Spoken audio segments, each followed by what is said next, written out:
Son las 10 de la noche y es la hora de opinar. Hoy comienza la semana. Como todos los lunes tendremos nuestra mesa de debate con Héctor Aguilar Camín, Jorge Castañeda y Javier Tello para discutir tres temas muy polémicos.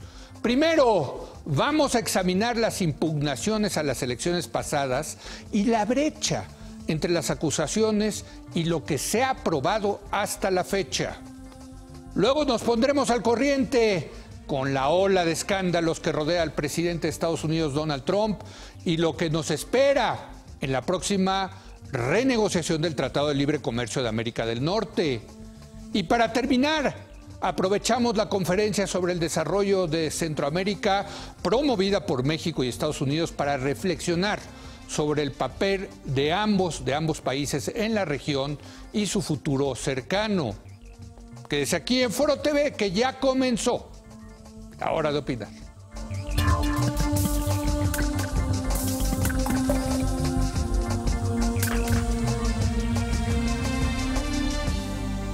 Muy buenas noches, Héctor Aguilar Camín, ¿cómo estás? Leo, muy bien, ¿cómo estás? Javier Tello, muy buenas noches. Y desde Nueva York está Jorge Castañeda. Jorge, muy buenas noches.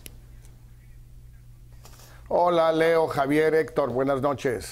Jorge. Bueno, ya tiene el nuevo edificio del World Trade Center, ya aparece ahí atrás. ¿Ese es Jorge el nuevo? Castañeda, sí. Está interesante. Bueno, en fin. Sí, ahí está. Bueno, Freedom Tower. El Freedom Tower, exactamente. La semana pasada discutimos el desempeño de nuestras instituciones en las elecciones de Coahuila, Nayarit, el Estado de México y Veracruz.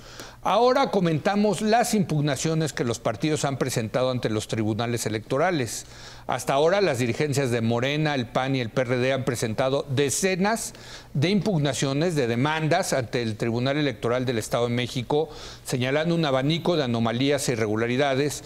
Y Andrés Manuel López Obrador asegura tener evidencia que dará la victoria a su candidata Delfina Gómez por encima de Alfredo del Mazo, del priista Alfredo del Mazo.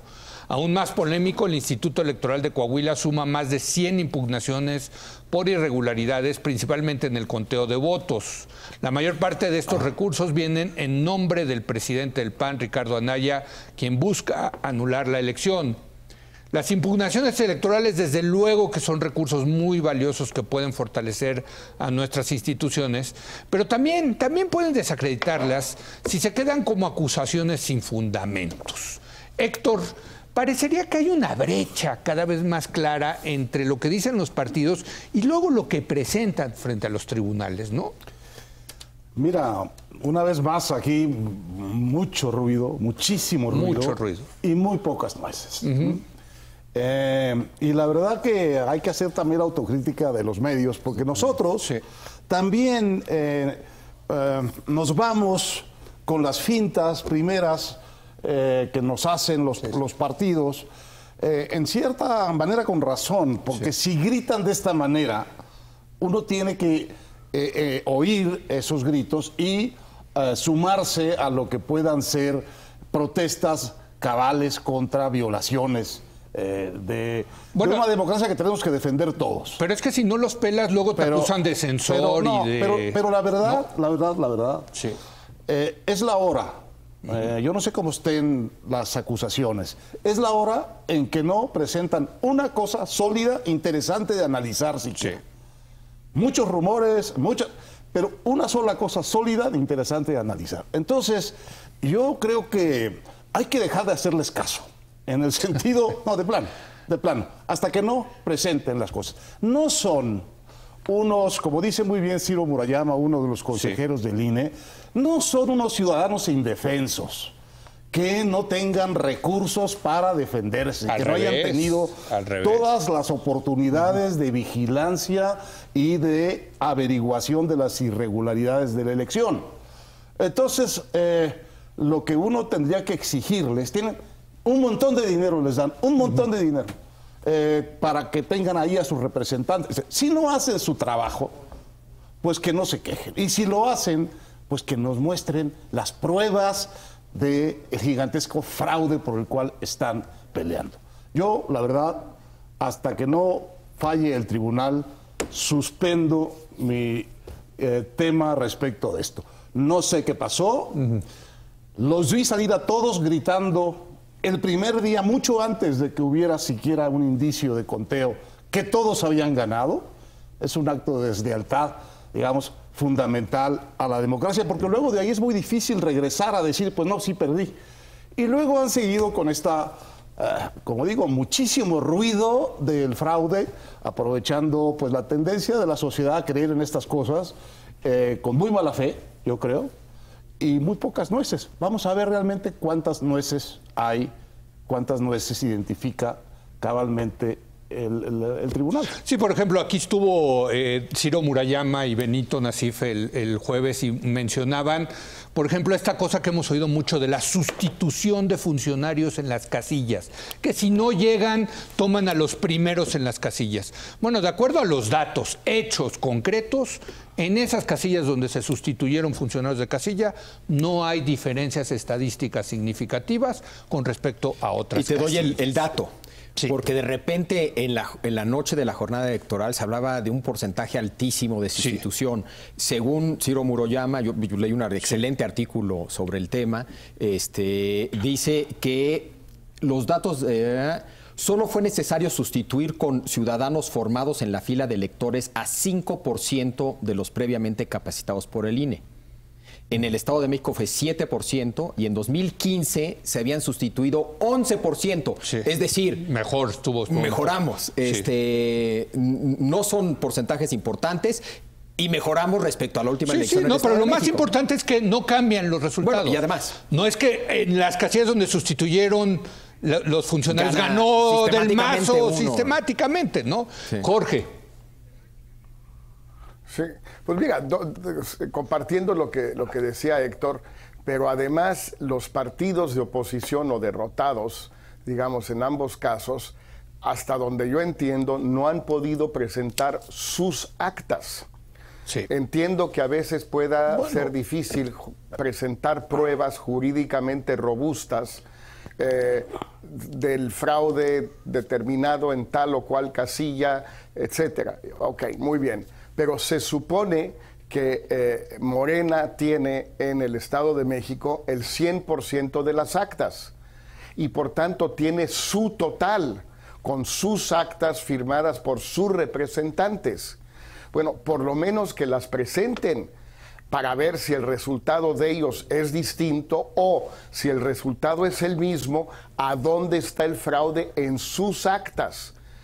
A dónde se manipuló el acta, a dónde la cifra no sale igual, a dónde hay algo atípico, como ha dicho López Obrador. En el caso de Coahuila, se ha dicho que el PAN no pudo cubrir más de 1,000 casillas, casi el 25%. Correcto. Por tanto, no tendría las actas del 100%, por tanto, no las puede presentar. Bueno, ahí hay un problema, como decía Héctor, de que les damos dinero para que cubran las casillas, pues si no las cubren, pues ya ni modo. O sea, ese ya es responsabilidad de ellos, porque sobre advertencia no hay engaño. Donde le dejes el margen al PRI, va a ser cochinadas. O sea, no hay manera de que no lo hagan, está en el ADN, no puede no hacerlo, es el alacrán, no hay manera. Bueno, pero ya lo sabemos, esto no es nuevo. Entonces, después alegan que es que les secuestran, les golpean, intimidan, amenazan a sus representantes y que se van o los ven, los compran. Bueno, pues que se consigan 2 o 3 o 4 por casilla y que no los puedan comprar. No, es que no tenemos tantos y no los tenemos tan honestos. Bueno, pues péguense un tiro, mejor. Héctor. Bueno, de lo que estamos hablando es un poco del día de la elección y de la estructura, de la manera en que se organizan las casillas, en que se reciben los votos y cómo se cuentan, ¿no? Aquí a mí me preocupó mucho, creo que a todos nosotros, indicios de que en estas elecciones habían sucedido cosas que violaban también esta impecabilidad del conteo del día de la elección y que habíamos regresado auténticamente a los fraudes a la antigüita, en el que después de la elección le metían la mano a las casillas. Esa es la parte que a mí me preocupó más. Ahora, Si eso sucedió y los partidos no pueden probarlo, pues como dice Jorge, mala tarde, chatos, ¿verdad? Si ustedes no pueden probar eso, pues mala tarde y concedan el poder. Ahora, esto no quita la crítica o no nos debe hacer quitar la mirada sobre el resto, sobre el contexto general de cómo es que se camina, cómo caminan los partidos y los gobiernos hacia las campañas. Este tema que hemos hablado aquí, que a mí me parece el más grave de todos al final, una vez que está resueltas otras cosas, que es el tema del dinero ilegal, el tema de la activa participación de los gobiernos, en este caso el gobierno federal en el Estado de México, para inducir el voto con obras públicas que son de todos, que no deben ser propiedad de los partidos. Seguimos teniendo el gran problema de fiscalizar ese dinero y de contener esos impulsos de los gobiernos y los partidos. Pero en la parte que el INE puede realmente organizar, medir, contar y supervisar, me parece a mí que en estas elecciones las oposiciones derrotadas abusaron de su credibilidad y de nuestra credulidad, vamos a decir. Javier. Sí, yo creo que es un claro discurso de la derrota de cualquier partido derrotado, sea el partido que sea el derrotado. Es menos frecuente, curioso, en el PRI, por razones obvias, ¿no? Lo vemos más en el PAN, lo vemos más en el PRD, lo vemos más en Morena. El PRI no suele, en general, de repente sí lo ha hecho, pero en general lo hace menos. Pero es un discurso desleal de todos los partidos de la ante la derrota. Tanto Ciro Muruyama como José Woldenberg escribieron, creo que muy buenos artículos, en el caso de Woldenberg, explicando cómo se cuentan los votos y cómo funciona eso, y lo relativamente fácil que debería de ser probar si alguien metió mano en el conteo. Pudo haber otras irregularidades antes de la jornada electoral, pero en cuanto al conteo, como decía Jorge, pues cada partido debería tener las actas, claro, y etcétera, ¿no? Claro. No debería de haber ningún problema. Ahora, sí hay otros temas. El primero, el del dinero ilegal. Ahora, yo no creo que ese problema sea un problema que tenga un impacto claro, importante en los resultados de las elecciones. Creo que el problema del dinero excesivo tiene que ver más con la corrupción que genera que con los resultados de las elecciones. Es decir, yo no creo que nadie pierda porque le falte dinero. Es decir, no es un tema, yo creo que es un tema de corrupción. ¿Quién sabe? Pero yo no creo que esté teniendo un impacto significativo en los resultados electorales. Pero sí es un problema porque es un problema de corrupción. Bueno, pero piensa en elecciones muy cerradas y vas a ver cómo sí, en el margen. Ahí en ese margencito pequeño, un poco más de dinero sí puede hacer un poco más de votos. Pues, ahora, tal vez, suficiente pero para yo ganar. creo que el problema más serio es la corrupción que genera y que está alrededor de sin eso. duda, El sin otro duda. problema es del clientelismo, que es una zona gris.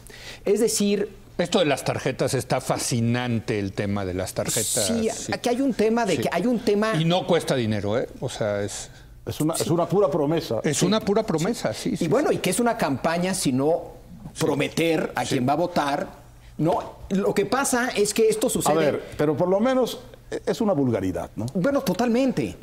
Inventar eso realmente es una vulgaridad. Es una vulgaridad aprobada por el tribunal. Y dirigida a una parte no deseable del votante. Sí, es decir, te estoy de alguna manera comprando el voto. Sí, claro. Sí.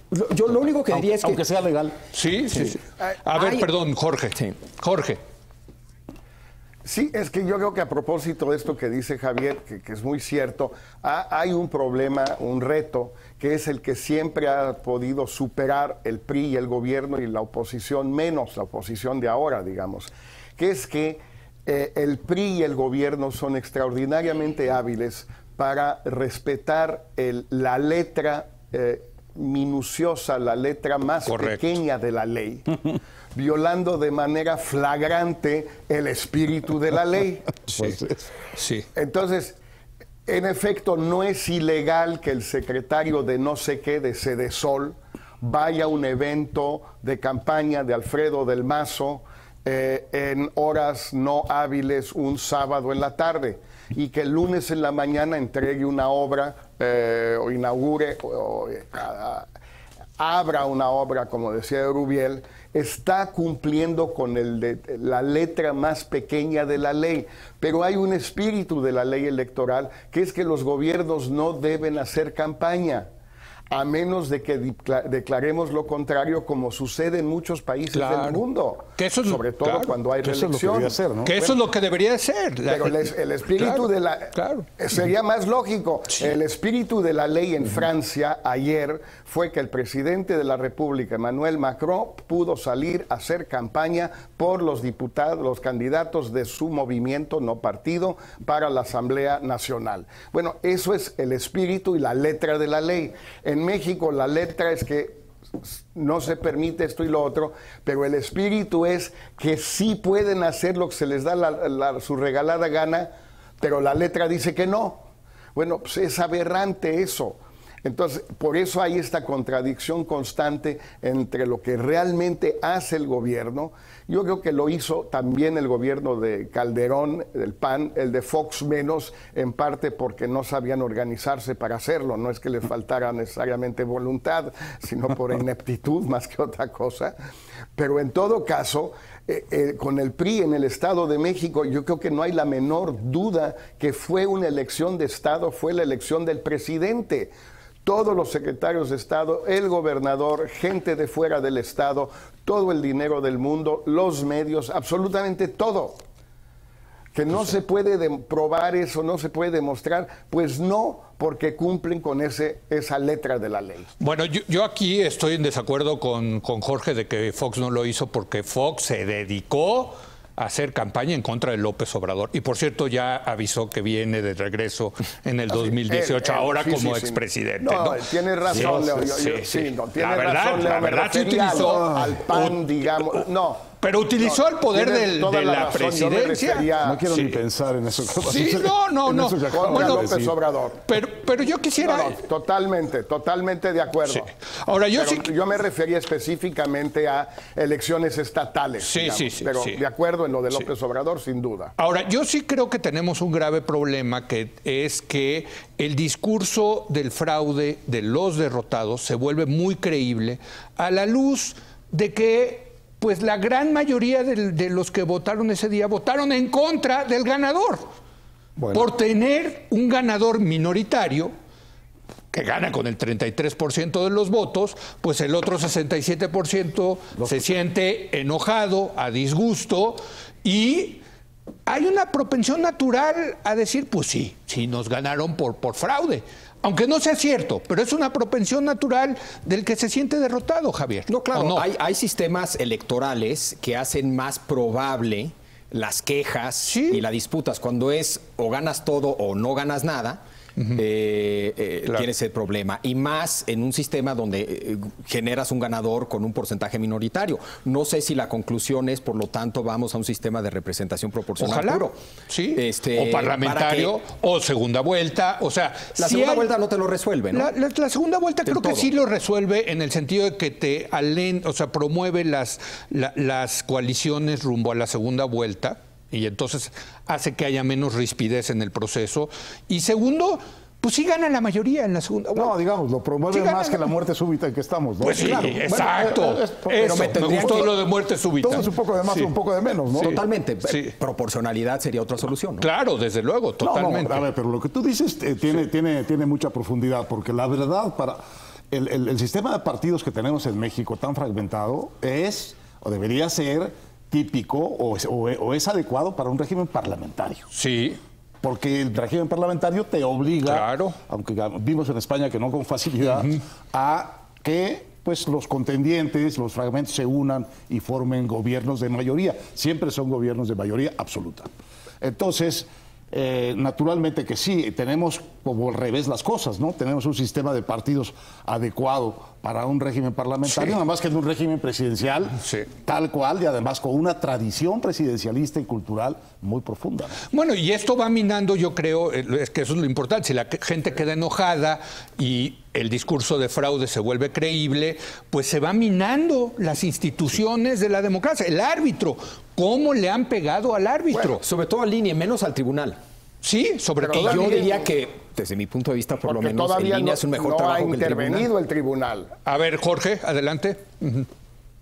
Todavía no ha intervenido. No, perdón, simplemente que también el INE se ha dado sus buenos balazos en el pie, porque cuando Lorenzo Córdoba declara que en el conteo rápido hubo de Coahuila y del PREP separadamente hubo un comportamiento atípico, y luego no nos dicen qué fue lo atípico ni por qué fue lo atípico, pues él mismo está desacreditando ese proceso. Ahora, el argumento que yo he escuchado sí me parece difícil de creer, a saber que el conteo rápido sugirió una cosa y el resultado final fue distinto, y por tanto se equivocó, está mal el resultado final porque el conteo rápido es perfecto. A ver, eso no se sostiene en ningún tribunal del mundo, en ningún análisis serio en el mundo.